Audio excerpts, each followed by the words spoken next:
All right, let's get into today's show.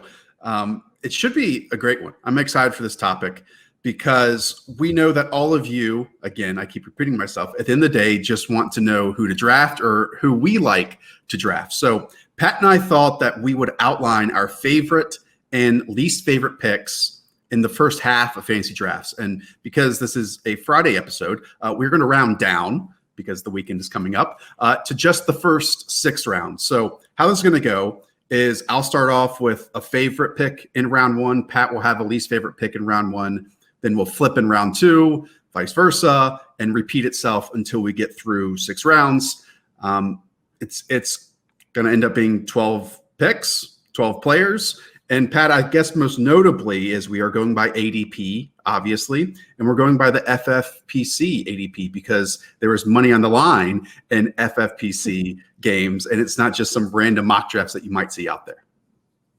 Yeah, shout out to FFPC. This is great data. And every training camp, I kind of do an article where I do like usually my favorite pick by ADP per round and my least favorite pick by ADP per round. So that's kind of what we're aiming for here. And should we just get started, Josh? Let's get started. Pat, do you want to start with negativity or should we start with the positivity on my end? Well, I'll start with both because to me, the first round this year, there's really not any like glaring overdrafts in my opinion. Really the only person who caught my eye as a potential first round overdraft would be Nick Chubb at number 12 overall, RB8. And RB8's not really that unreasonable for him. It's just if I'm taking a running back in the first round, I want to be pretty sure it's an every down role. And like Alvin Kamara doesn't have an every down role, but he plays on all 3 downs. And, we just don't know if Nick Chubb, what his third down pass catching role is going to be this year. And, he has the best backup in the league, Kareem Hunt, someone who is like him capable of playing all 3 downs. And Chubb pretty much kept rolling after Kareem Hunt returned last year, the first 6 games at least. He did finally kind of ended the year in a 2-game skid. And, just with the new coach, the whole new setup and Kareem Hunt, ready for the whole offseason this time, getting in a full Zoom offseason and part of the offense from day one. I just am a little leery of like what Nick Chubb's. I mean, he's going to be the starter. I just don't know if we can trust him as like a locked-in top 12 pick this year. So we should say that this is your least favorite pick of the first 12 in the first round. I have a small bone to pick because, one, it's kind of difficult to find a player who's going in the top 12 overall selections that we dislike, right? Like that's the reason why that they are going so early in drafts. Kareem Hunt, we know how fantastic he was in the passing game last season when coming back from suspension. Pat, I don't think it's really a detriment to Nick Chubb if Kareem Hunt remains good in the passing game because basically Nick Chubb last season wasn't really used in that area. Only, I believe, averaged 2.25 receptions per game. That's obviously very, very small, just 3 targets per game. So adding that on top of like this built-in floor that we already had and 18.5 carries per game. And now a Kevin Stefanski offense, which obviously elevated Dalvin Cook to fantastic levels last season. I think Nick Chubb will be very, very close to the output in terms of volume that he got last year, playing around 68% of snaps last season. It's just, so that's a very valid point. And, Nick Chubb is Nick Chubb the best pure runner in the NFL? Like, if he's not, he's close. He's in the conversation. It's just, there's a big difference, even though between 3 to 4 targets and like 1 to 2 targets. And it's kind of small, but especially near the top of the draft board, like those small things add up really quickly.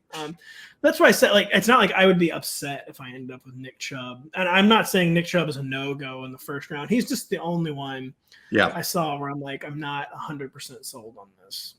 Let's go to a favorite, Pat. I'll go with the running back 10 right now, who's going actually number 10 overall in ADP, and that's Miles Sanders, now the second-year player for the Philadelphia Eagles.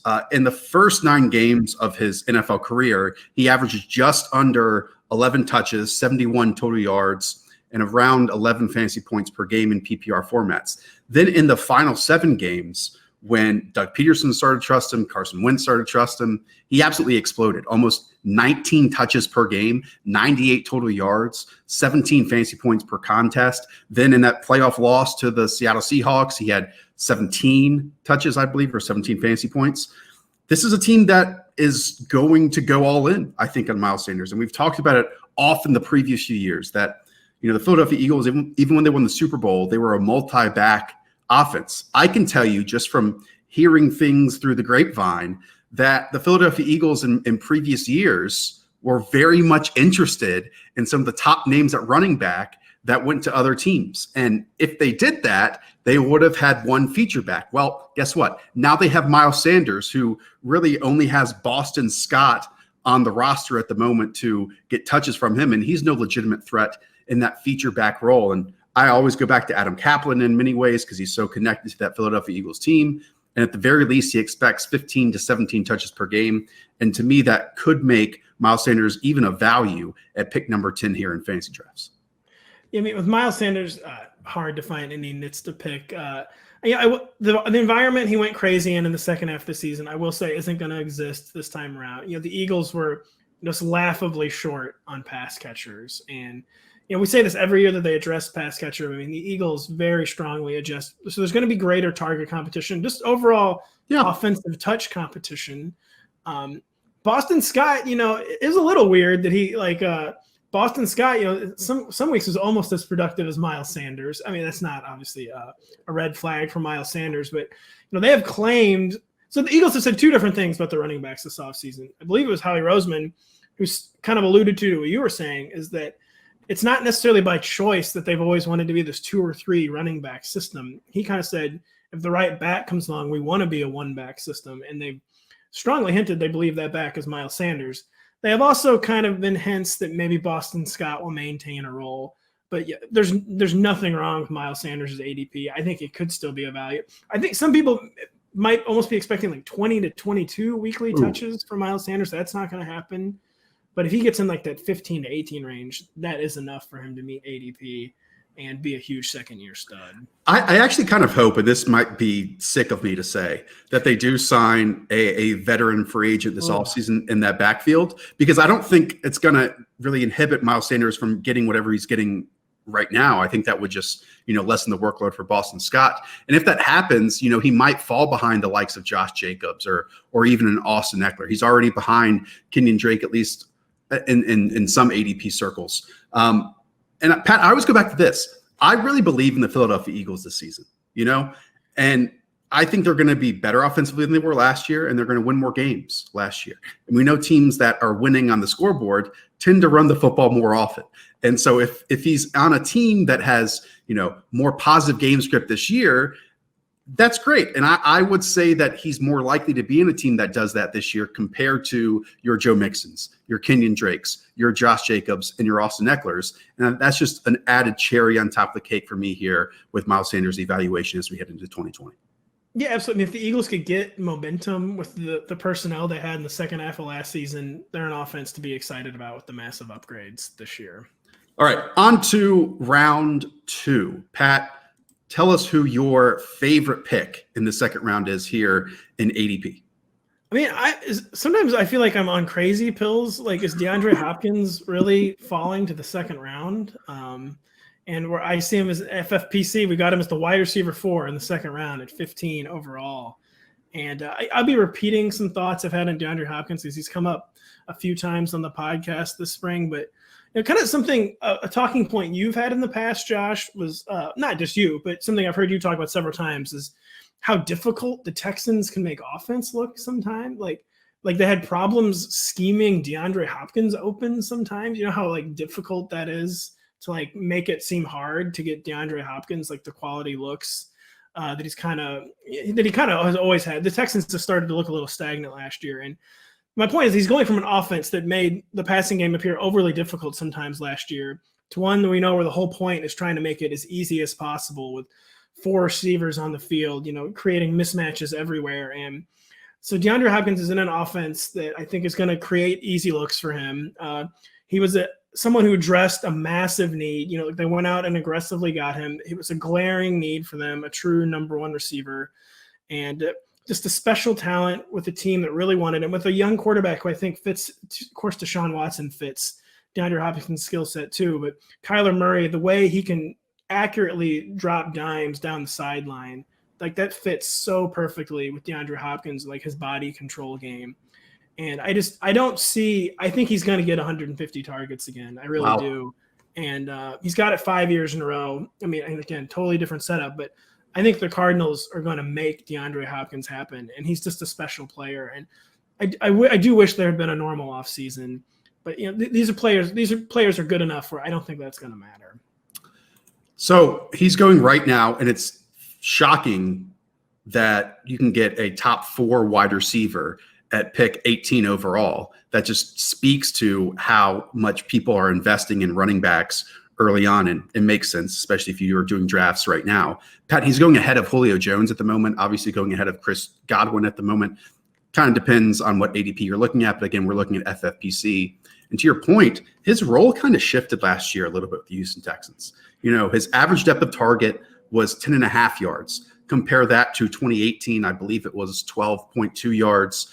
2017 was around 12.9 yards. Like, they had to make him in some ways like this safety blanket option because there really were no other consistent pass catchers on that team. Again, Will Fuller went down. You brought in like Kenny Stills at some point during the season. It just nothing was consistent other than DeAndre Hopkins. And so you're going to have 2 consistent options in Larry Fitzgerald and Christian Kirk, most likely in the slot. And you just can allow the playmaker that is DeAndre Hopkins to make even more plays down the field. It's a loaded top of the wide receiver group. It's tough for me to, filter between which ones I like, but I do find it difficult to dislike DeAndre Hopkins in any draft that I leave him with. Yeah, and I just think the Cardinals in general are going to be we're going to see more of the Cardinals. The offense Cliff Kingsbury wanted to run last year, but just couldn't because he didn't have the personnel. It's going to be a higher volume passing attack. So, yeah, DeAndre, I'm betting on his talent. He's one of the best players of the decade. All right, so that is one of our favorite picks of round 2. I'll go to the least favorite. I'll be negative Norris here. That is the running back 13 in drafts right now, 19th overall. His name is Aaron Jones of the Green Bay Packers. Pat, I bet if we fast forward in 2 months, Aaron Jones won't be a second-round pick, but he is right now because I think everyone is catching on to the fact that he's not a good value at that spot. I mean, I understand it from a big picture look. Like, how can you be low on a running back last year that finished with 16 rushing touchdowns, 19 total touchdowns? But if you look at how those touchdowns were scored, I mean, Aaron Jones was second in the NFL in carries from the 5-yard line and in with 23. That's repeatable. That was without Jamal Williams.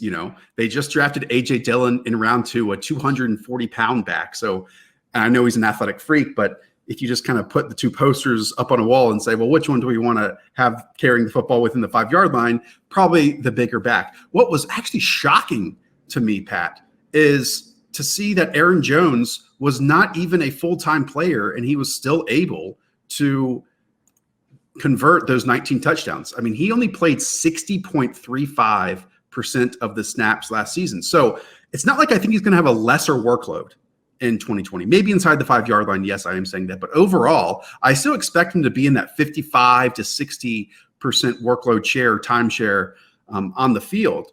But regression is just inevitable. It's going to happen here. And not just for Aaron Jones, Pat. I also want to throw it up for the Green Bay Packers, who they cannot play the same style of football and go 13-3 this season. So it's from a team perspective and an individual perspective that regression is inevitable here for Aaron Jones. Yeah, for the Packers were like Mr. One-score team last year, which we know is a famously fickle stat, your record in one-score games. I agree with everything you said about Aaron Jones. I think he might. I have a hard time seeing him fall below 60% of the snaps, but my only counter argument would be, there's a lot of regression baked into this ADP already. He finished as like the RB4 to 6 basically last year, depending on the format, and he's going as the RB13. So it's not like people are out there drafting him as like the RB5, the RB6. People are pricing in regression, and Aaron Jones last year was not the first time that he kind of overperformed his snap percentage, so to speak. Like he's just a special, like he's someone who like over and over again kind of like renders committees obsolete.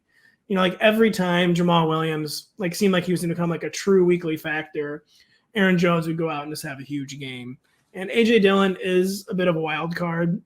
But, at the end of the day, Aaron Jones is still the lead back for an offense that has made it very clear it's going to be run-focused again. And the regression is very real. He's not going to score the second most touchdowns in Packers franchise history again this year. But I'll just say I do think people are kind of already they're baking in regression. And maybe RB13 is not enough of a fade for some people. But to me, that's kind of a responsible level of fade for Aaron Jones. Yeah, I mean, you talked about Nick Chubb in the first round. His ADP in FFPCs right now is 14th overall. Then it drops down to Austin Eckler, 17th overall. Then Aaron Jones at 19th overall. So, like, there is a cliff after Nick Chubb.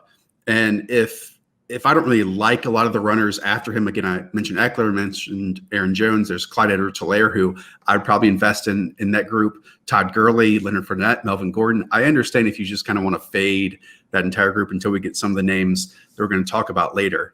I just got to say Austin Eckler has reached 15 carries twice in his career. Maybe we should just cool out a little bit. That's all I'm going to say.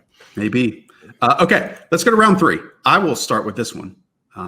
My favorite pick of round 3, and I've already given the James Conner spiel, so I'm not going to do it again. He's going around pick 35 as the running back 21. Instead, I'm going to shift over to wide receiver. Hopefully you get your 2 running backs in the first 2 rounds. And if so, you're most likely selecting near the end of round 3. And I'd be okay, Pat, to exit the 3rd round with my wide receiver 1 being DJ Moore. Here's a bold prediction. DJ Moore can end 2020 top 5 in targets in the NFL. I watch the Panthers every single Sunday, and I was shocked to see when reviewing all these things for the draft guide that DJ Moore was already top 10 in the NFL in targets last season. 135 targets. So let me take into my brain and tell you how I came to that conclusion. Okay. Well, 1, Joe Brady fed Justin Jefferson last year, 111 receptions in 15 games. We know that DJ Moore is a short to intermediate pass catcher who is dominant after the catch, one of the best in the NFL in that area. An average depth of target of 11 yards. Conversely, Curtis Samuel's was 15.3. So unless they completely change Curtis Samuel's role, which is possible. It's possible. And just give Robbie Anderson. None of the other roles have worked. We'll blame Kyle Allen for that. And then you also have Teddy Bridgewater. We know that Teddy Bridgewater was last in the NFL last year in average air yards per throw, per attempt. His skill set just fits perfectly with DJ Moore's to go along with the fact that this Panthers team is not going to win a lot of games. Their defense is probably the worst in the NFL, so they're going to be in a lot of negative game script situations. I would count on DJ Moore to exceed the 135 targets he saw last season. First of all, how weird is it for the Panthers to have one of the worst defenses in the NFL? That's still taking some getting used to for me. DJ Moore will for sure be in the top 10 in targets. He's from a fantasy target perspective, someone who can be a manufactured touch player and then also a big play threat on difficult targets. He does both phases of the receiving game, so he has everything you look for from that perspective. The only thing I'll say is it is a great on paper fit with Joe Brady and Teddy Bridgewater and DJ Moore's skill set, but it is just a lot of variables. With the new quarterback, a new coach, a new offensive coordinator, a new receiver and 3 receiver sets with Robbie Anderson. It's just a lot of, in an offense with a running back who just set the running back receptions record 2 years in a row. So it is a lot of variables for DJ Moore. But he was someone I loved going into last year, and he exceeded my expectations. Someone who is to a T living up to his pre-draft billing. And yeah, he's a special player and he's a high target player. And I would be totally fine with DJ Moore in the 3rd. Maybe not as my number 1 receiver, but even then, I'm not feeling like my draft is ruined if DJ Moore is my number 1 receiver. My pushback in a lot of your comments are a lot of the statements you just made are hopefully improved this year. He put up those 135 targets with Kyle Allen at his quarterback last year. Hopefully Teddy is an improvement on Kyle Allen.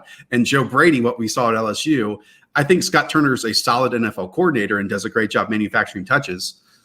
I think Joe Brady can do that as well. And if I keep mentioning, maybe it happens, DJ Moore being a top 5 receiver in terms of targets this year, you're getting the price tag of wide receiver 11, 39 overall ADP. That ultimately, I think, ends up as a value for him. So. My final thought will be, even though he's on Washington now, I am shocked that you don't think Kyle Allen is still the quarterback of the future for the Panthers.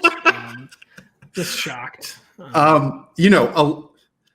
There have been many, many bad things in 2020. But if we can reverse course and get in a time machine for 2019, maybe one of the lowest moments on Twitter was the 2-week span of Kyle Allen being the quarterback of the future for the Carolina Panthers. Kyle Allen discourse was not good. Obviously, 2020 has taken it to a completely next level. Okay, that was our favorite selection, at least my favorite selection of round 3. Pat, what is your least favorite selection of round 3? Well, I don't love the running backs in round 3. It's just kind of like where you get to the running backs with really concerning questions. This is the round of Leonard Fournette, of Jonathan Taylor, Todd Gurley, and just like you can make the case for all of them as a sensible 3rd-round pick. But Leonard Fournette at this point is a 0 ceiling player with a questionable floor. Todd Gurley, you could also call Todd Gurley probably a 0 ceiling player at this point if his health isn't dramatically improved. He does have a more stable floor probably than Leonard Fournette at this point. And then there's Jonathan Taylor, where he has an uncertain floor and ceiling. We're pretty sure he'll be the early down back. But if he struggles in camp, after this weird offseason, Marlon Mack's totally fine. They don't have to just jam Jonathan Taylor in there if they don't think he's ready. And of course, now we've got Mr. Third Down back. Apparently, Nyheim Hines is going to monopolize the passing down touches for the Colts. So just, by definition, the further down the draft board you go, the more questions you're going to have about each pick. But I just do not love the 3rd-round running backs. Yeah, I think that's totally fair. And kind of going back to what we were saying earlier on this conversation, this is why you need to take your running backs early. Because let me put up 2 categories next to each other, because these are wide receivers going in round 3, and these are running backs going in round 3. You mentioned Leonard Fournette. There's Melvin Gordon, Jonathan Taylor, Le'Veon Bell, James Conner, Chris Carson, right? Okay. Or you can take wide receivers such as DJ Moore, who I mentioned, Mike Evans, Kenny Galladay, Amari Cooper. I mean, that's a pretty easy one to say which side. Allen Robinson is up there too. Like, which side do you want to be on? The one that you don't feel good in your running backs, including Todd Gurley, or the one at wide receiver being like, yeah, I can count on these guys to potentially be top 10 wide receivers once the season is over? Yeah, I think last year I kind of tried to trademark on the fly in our live draft the running back, wide receiver strategy.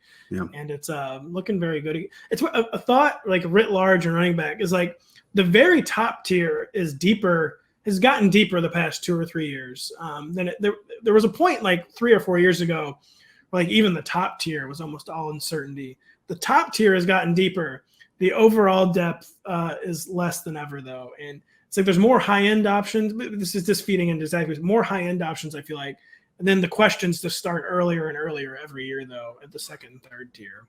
I mean, Odell Beckham, who I think can still be in contention for, the most talented wide receiver in football. I understand it was awful last year all around for the Browns. I mean, he's going as overall number 38 player, wide receiver 10 this year. How is RotoPat not supposed to do that? Right. I think that's the first time I've ever referred to myself in the 3rd person on the podcast. I don't know. Check the tapes.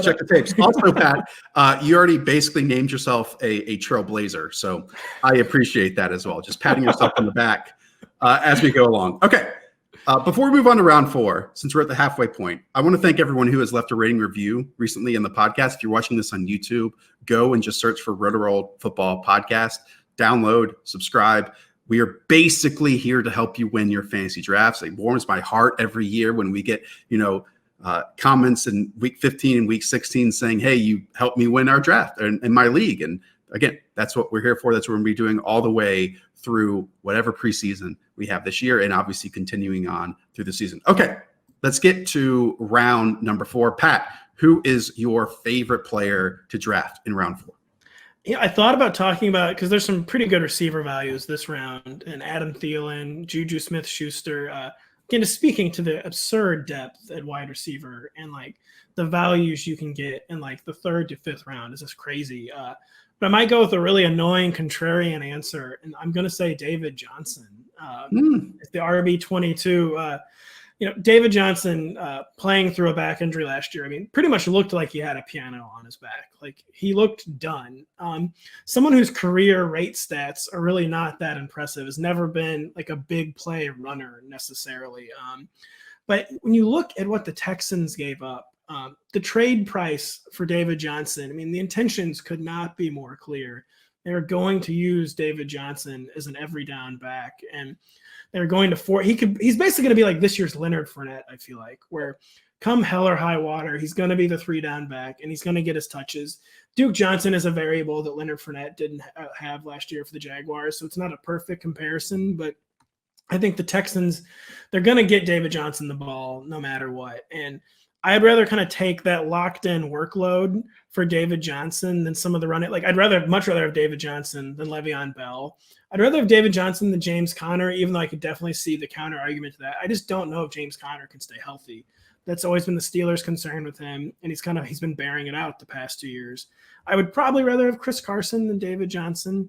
But again, this is David Johnson to me this year is a classic where you don't have to love the player anymore, but you have to love the role. And the fact that he's barely going as an RB2 just seems like a mistake to me. I think maybe the best argument you can make for David Johnson is just to show what Carlos Hyde did last year. I mean, yes.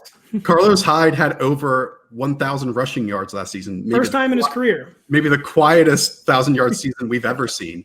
I mean, and he had 255 carries last year and just 10 catches.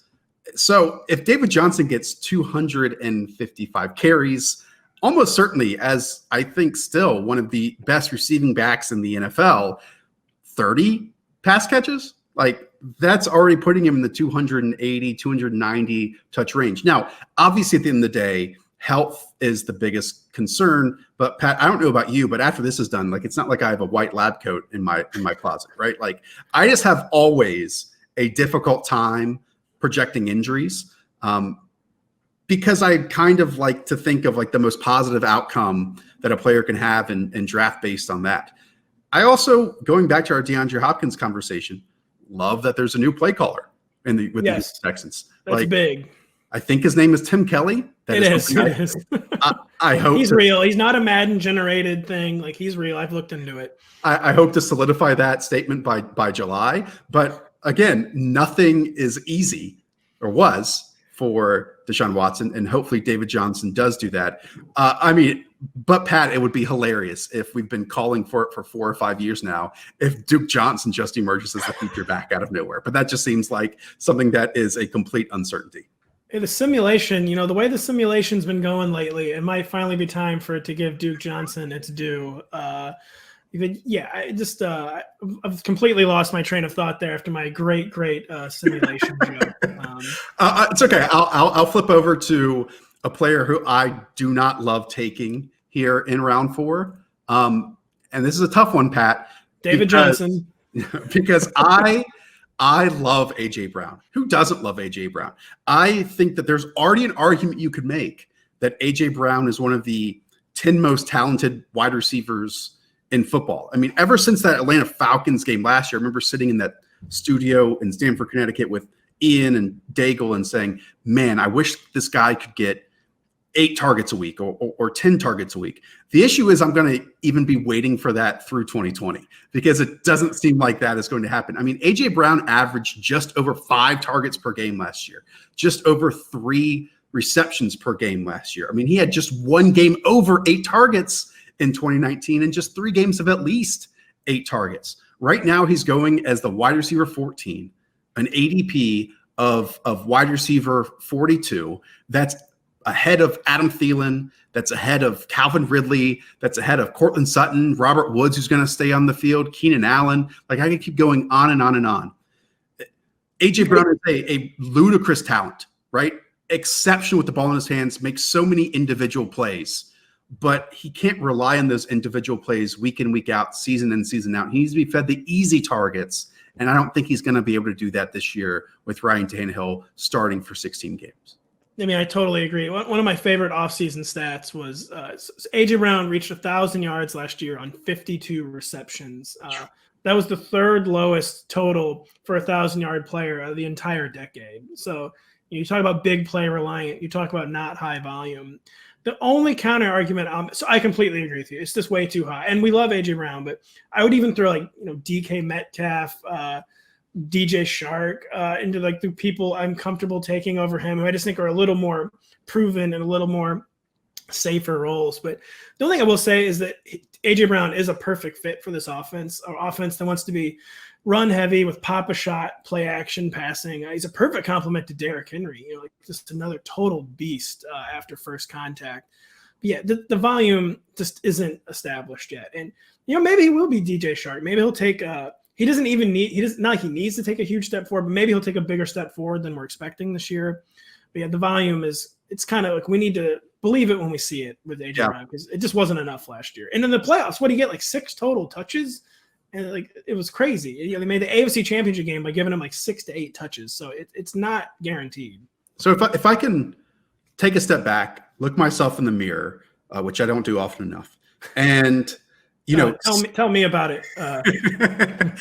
and say to myself, well, how can AJ Brown return on this value again of being wide receiver 14? Maybe it's the Titans don't win a lot of games this year, right? Because last year, I think people think that all that they did was run the ball. Well, I mean, a lot of cases and a lot of wins, they threw the ball early, create a lead, and then ran the ball with Derrick Henry. I mean, that's exactly what they did against the Baltimore Ravens.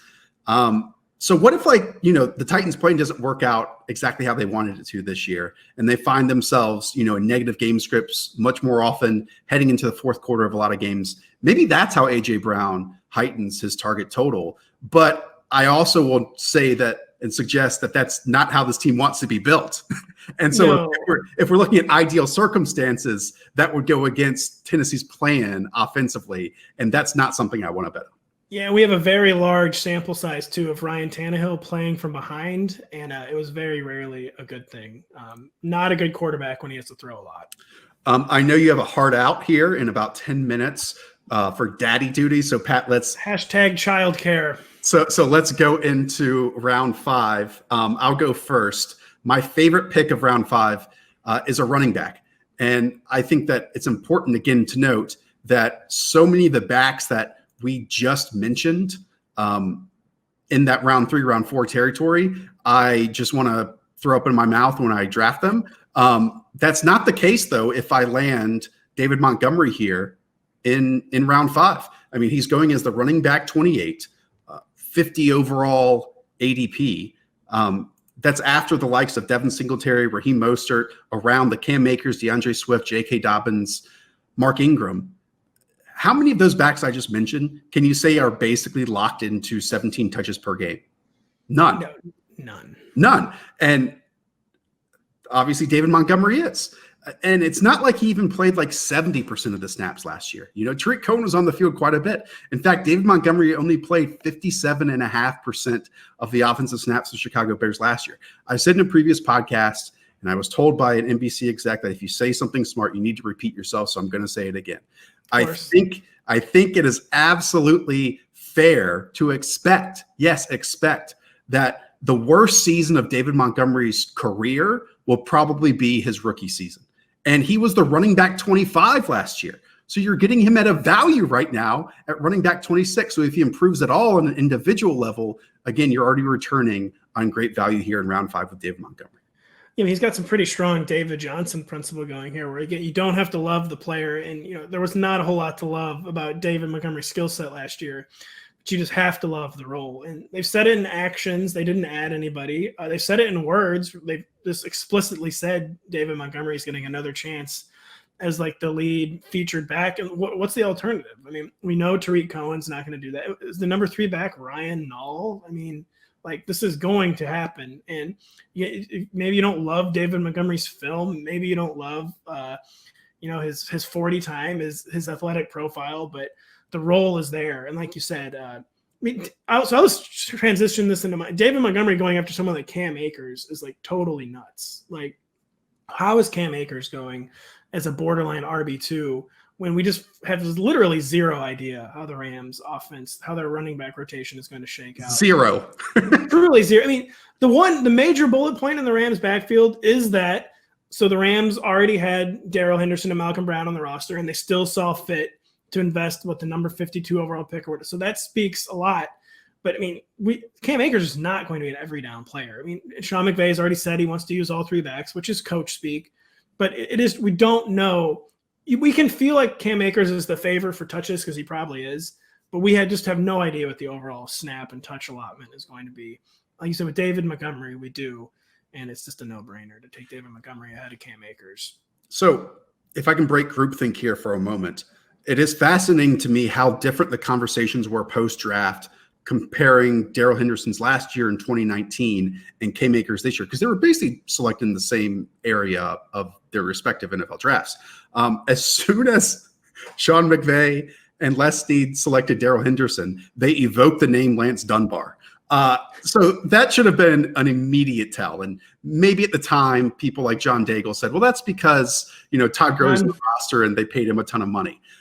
It's quite different, though, than what they've said about Cam Akers this year, when an area scout, his Southeast area scout, said that this guy can be a foundation back. And Darrell Henderson coming out and said he's basically still rehabbing. Now, if there were offseason activities, then he said he would be on the field. But that's a season-ending injury last year that seems to still be nagging him right now. But even if Darrell Henderson is like out of the picture and just used like 20% of the time, he's still Malcolm Brown there. And Malcolm Brown was taking touches away from Todd Gurley last season. It's pure wish casting, and every year we have a few of these players, and we want to be excited about new players. And again, if you're making arguments, there are plenty of bullet points in Cam Akers' favor. It's just that I think there are so many more not in his favor, and it's one of the year's top wish casting picks. And I mean, you've got to be really confident to be taking Cam. You've basically got to be have inside information from Sean McVay, I feel like, to be taking Cam Akers as the RB25. Let me go through my Rolodex here. Anyways, okay. And one final note, running backs, if you get a good value on them, they basically unlock your fantasy team because there is a complete unknown. But I'm not sure if Cam Akers is the one that I would want to take the shot on. Okay, round 6, Pat, let's close it out fairly quickly here. You have the favorite in round 6. Who are you going to go with? This is a round of receiver values. So to me, it's crazy that DeVante Parker is falling this far. Last year, DeVante Parker was 5th in yards, 4th in touchdowns, and 9th in yards per catch. A big play element there. And to me, he has an improved quarterback situation, I would say. This, much improved overall offense, a better offensive environment for DeVante Parker this year. And yeah, I completely agree with some fading for DeVante Parker, but he's barely going as a wide receiver 2. He's going as the wide receiver 24. I think DeVante Parker's kind of safely in that wide receiver 18 to 22 range. And then some of Terry McLaurin last year is going as the wide receiver 26. He flashed such amazing ability and one of the worst offensive setups you will ever see. And even if you don't believe in Dwayne Haskins, which I don't really think I do, I mean, there's no way the Redskins' offensive environment can be worse this year than it was last year. And we know that Terry McLaurin is just a special talent. So if I'm in the 6th round and coming out with DeVante Parker or Terry McLaurin, I'm ecstatic. So I said this during the live draft. Go back and listen to that episode if you missed it. In a worst-case scenario world, Terry McLaurin is basically in the exact same situation that DJ Moore was in Carolina last season. And we reiterated that resulted in 135 targets with Scott Turner as his offensive coordinator and Kyle Allen throwing him the football. If they don't even have to get to Kyle Allen at quarterback, that means Dwayne Haskins is outplaying him. And Terry McLaurin with 40 to 50 more targets than he saw last season, that's explosion potential. And if I'm confident in anything sitting here on June 11th, it's that Terry McLaurin will vault up much closer away from that wide receiver 26 mark to most likely that wide receiver 21 or 22 mark during the July, August draft. So I'm right there with you. Get the value on him when you can. Okay, I'll close it out here with my least favorite pick of round 6. Got to go back to the running back spot. Let me go over and click on that tab. hopefully you can follow my logic here. I know that can be difficult at times. It's not like I really believe in Ronald Jones. It's not Just a minute. It's not like I don't believe in Keyshawn Vaughn, but he's going as the running back 31 right now, 65 overall. And it's kind of, I'm doing my best to separate the idea that we just have to invest in the running back that Tom Brady and the Tampa Bay Buccaneers spent a third round selection on. Because if you just put Keyshawn Vaughn's evaluation on paper, it's not like he just easily fills and perfectly fills the voids that they've wished Ronald Jones could fill for years. Like these are the receptions totals he had in 4 seasons in college: 16 one season, 9 one season, 13 one season, 28 in his final season. And he just had like average pass protection grades. So like if they had drafted someone who was, the best back in those areas coming out of college, I'd be all in. But they didn't. I mean, they skipped over a bunch of other backs that other teams like, and maybe they love Keyshawn Vaughn, but just at that running back 31 mark, hopefully I already have my running backs already selected, because again, it's not like I'm loving anyone else on the board at that moment. But I think we're kind of just buying into the Bucs believing in him when we don't know what that looks like right now. I will say they must have faith in his pass protection, because Ronald Jones's pass protection was very bad last year, and Tom Brady is not going to put up with bad pass protection.